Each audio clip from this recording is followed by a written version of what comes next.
আসসালামু আলাইকুম। এই যে স্ক্রিনে ছবিটা দেখছেন, এটা আমার ভাতিজা। কালো আমাদের চোখের সামনে ছিল, আজ তার দেহটা পড়ে আছে, প্রাণটা নেই। বাপ মার সাথে অভিমান করে নিজের জীবনটা দিয়েছে। সন্তানের ভালো কোন বাপ মা চায় না? বাপ মার বকাঝকায় নিজের জীবনটা দিয়েছে, কাপুরুষের মতো মৃত্যুবরণ।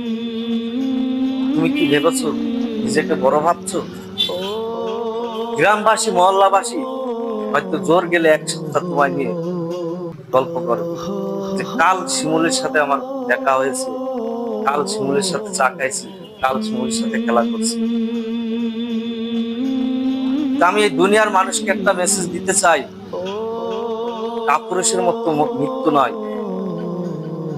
কত হাজারো পরিবার থেকে অকালে প্রাণ ঝরে যাচ্ছে।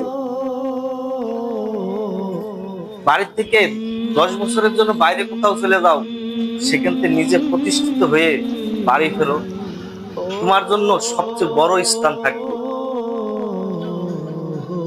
তাই আমার এই ভিডিওটা যদি কিছু লোক হলেও শেয়ার করে দিন, আর আমার এই ভাইপোর জন্য সবাই দোয়া করবেন। আসসালামু আলাইকুম।